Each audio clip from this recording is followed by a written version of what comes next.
Yes, you guys, how you all doing today? Hope your day is going well, man. And let's hope that England tonight do something against Czech Republic and we see a good performance. But today we are here to discuss the latest stories surrounding our beautiful club. The three stories today. I'm going to discuss the latest developments surrounding Rudiger and his future. I'm going to discuss one of the most underrated strikers in European football, in Gerard Moreno, that has now been linked with us. And of course, we have some more Hakimi updates. To be honest with you guys, these Hakimi updates, man, they're starting to really get on my nerves. But we've been here before. This is how we do business. It gets longed out. We know how we do things. So I hope you guys do enjoy, of course. Show your love, support, smash that like button. Of course, shout out to everyone that showed some love in regards to the haircut. I saw you guys, I saw the comments. I appreciate it. Clearly men of great culture and value. So now we move on and we start things with the first story today, and I feel like we should get this development surrounding Hakimi out of the way first. At this point in time, the vibe I'm getting personally is that Hakimi is set to sign for Paris Saint-Germain. Yes, there are some more updates surrounding the story, and to be honest, I'm getting a bit annoyed talking about the story. It feels like every time new reports come out, you're getting like a fraction of the news every single time. I think what we can understand from developments so far, though, is that Paris Saint-Germain are in the lead. And they are in the lead because, number one, Hakimi and his family prefer to go to Paris. And number two, they are offering money. Inter Milan want money. As we already know, they still have not paid off the fee to Real Madrid when they signed Hakimi in the first place. They only paid 13 million out of that 40 million euros. Our offer of 55 million plus Marcos Alonso, that is great on paper. Of course, Alonso's value by our club is set at around 20 million, so it does add up. However, Inter Milan, they only want the money. And to be honest, I can definitely see a situation where they receive the money from Paris Saint-Germain and they come to us to make a bid for Marcos Alonso. Now, Inter know that they won't be paying 20 million euros to sign Marcos Alonso. They can get him for less. And of course, when you can pay for Alonso in installments over a few seasons, it makes a lot more sense to finance the deal completely separate instead of having Alonso included in the deal. So, I think right now it's time for the club to really decide, okay, are we going to offer the money up front and get this deal happening? And really just try and blow Paris Saint-Germain out of the water to persuade Hakimi to sign for us, because, we definitely have advantages. The fact that Hakimi gets to play in his wing-back role under Thomas Tuchel as well, that could be one of the best things for him. And of course, he would add to our already very good fullback options in the team already. On top of that too, the wages we can offer, London as well, and the ambition to play for one of the hottest, best young clubs in world football right now. I mean, the moment we won the Champions League last month, you guys, that was definitely the reality. We're one of the best, most exciting clubs in European football right now. And I definitely feel like we definitely have, that clout to persuade Hakimi to sign for us if we want that to happen. So, we'll see what happens. Of course, the report suggesting that Tuchel is more than fine with Adama Traore, and we can't forget that Tuchel at heart has always been that type of manager that likes to develop players and take their game to the next level. So I feel like he can still apply those same qualities of his with our club now. And considering we have talents already, Livramento, I know some of you guys are bored of hearing me mention his name, but I'll keep talking at you guys. You know that on my YouTube channel, since I started, I've always been pro academy, and not because I'm a blind youth nonce or blind youth fanboy, but because I actually watch these guys. I've seen them play. I mean, you see the ability and what they're doing, and it only makes sense that you have to use these guys in the team. But that's my opinion on things. Let's see what happens with Hakimi. Let's see if there's any more new interesting developments to come. But right now, we move out of the way and move on to the second story. And this was a very interesting report that definitely got me thinking a lot. Now, the latest reports coming out from Spain are suggesting that we are looking at alternatives to Erling Haaland, because of course we know that the finances behind the deal are absolutely crazy, and already we understand that there is a possibility that this deal could be concluded for next season. So if that was the case, the club still want to sign a striker for this season. And the latest name on the conveyor belt today is a very interesting one.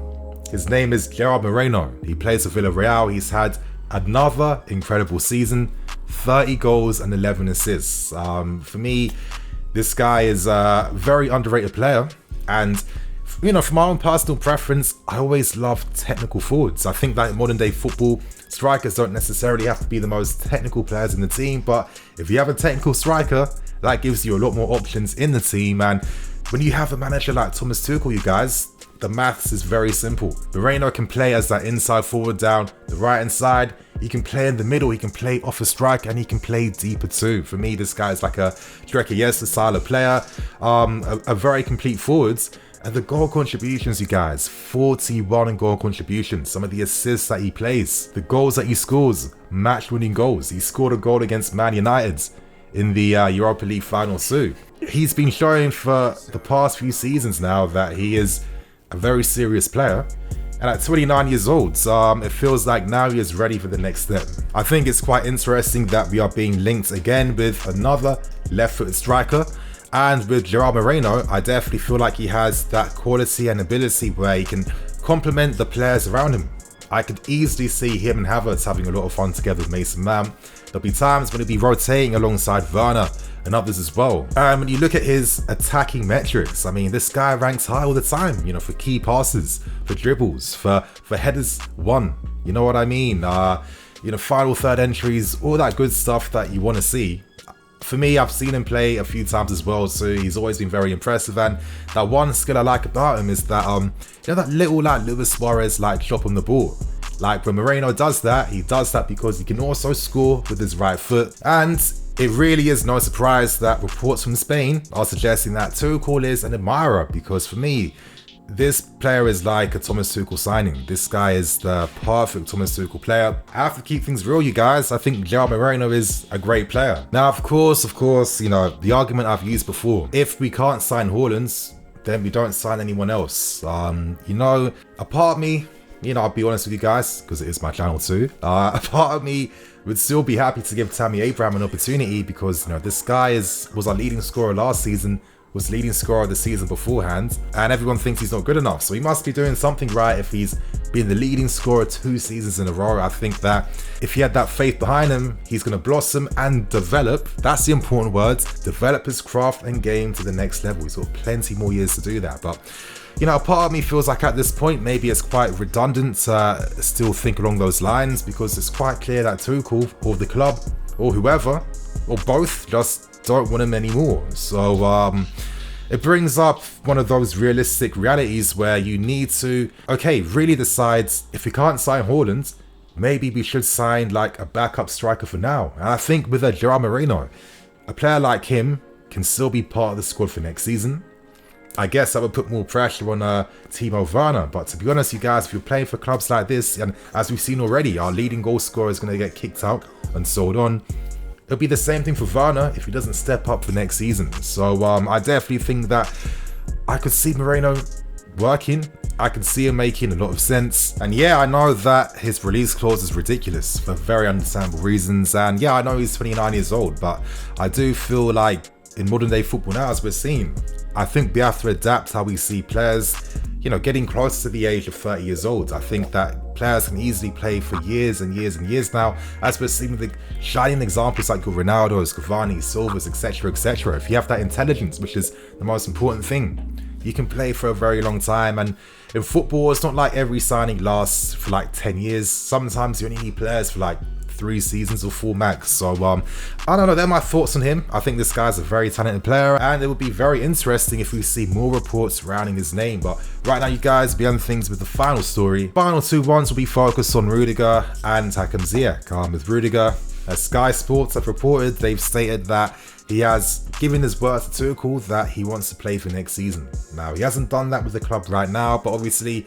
he's now with his national team, and it would be silly to have talks right now. So we have to wait until after the Euros to see what happens. But I guess this is good positive news. I guess, Rudiger's seen the potential of the team, and, knowing the fact that his wage demands will be satisfied. It's kind of interesting to think that he's earning less than Hudson-Odoi and other players in the team, but of course he signed his contract ages back and there hasn't been any renewals since. So, Rudiger has all the power now to really command the money that he wants, and I wouldn't be surprised if my guy's targeting over 150k per week. So yeah, for me, I thought that we saw by far his best ever season playing for us last season.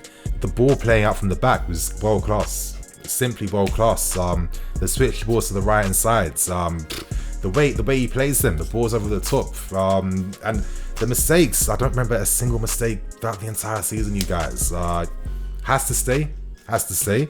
And of course, in regards to Hakim Ziyech, you guys, if he does go, I'm gonna have one little small tear for him. I'm not gonna lie. You know, this guy's too much of a baller. He's such a good player, and you know, it's life, it's football, it's a business. If there's no proper system for him, because Tuchel, rightfully so, can decide the tactics he wants, it does mean that certain players get left in the mud and have to get sacrificed. You know, these reports surrounding AC Milan keep intensifying. It seems like Milan, who've, you know, really profited off great loan moves, are turning their attentions towards another one of our players. But I feel like this could be quite redundant, because Ziyech is currently earning 6 million a season from us. I think the highest earning player in Milan is earning between 3 to 4 million. It's going to take a massive wage subsidy from us to allow him to leave on loan.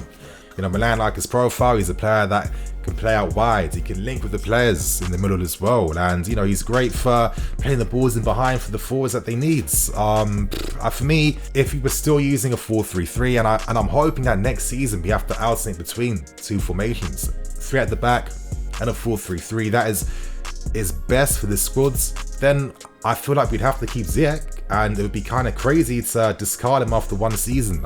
He's got so much to offer. We've seen glimpses of his talent, and he's produced some big things already. So I think for me, knowing how much hardship he had last season, I'm hoping that him and Tuchel can just maybe work things out. And, you know, maybe Tuchel gives Ziyech that assurance that, listen, you are going to be able to play your football because I believe in you and I need you. I need to see that. You know, when Tuchel was at Paris Saint-Germain, he was allowing your Mbappe's and Neymar to do what they wanted. At times, Neymar was coming into training when he wanted. I get that he doesn't want the same mistakes to happen again, but let's not act like any of our players are close to that type of, have close to that type of prima donna characters that those players do have. But I just feel like there needs to be a bit of balance now, so we can, you know, find solutions against teams that sit back and park the bus, because that has been an issue for both Lampard's and, you know, a severe one for Tuchel as well. So for me, I think Ziyech could be key for that. We'll see what happens, you guys. And on that note, I'm going to wrap things up and keep things moving. So on that note, I'm in EFC. This is Blue Lions TV. I'll catch you guys later with some more videos, man. Cool.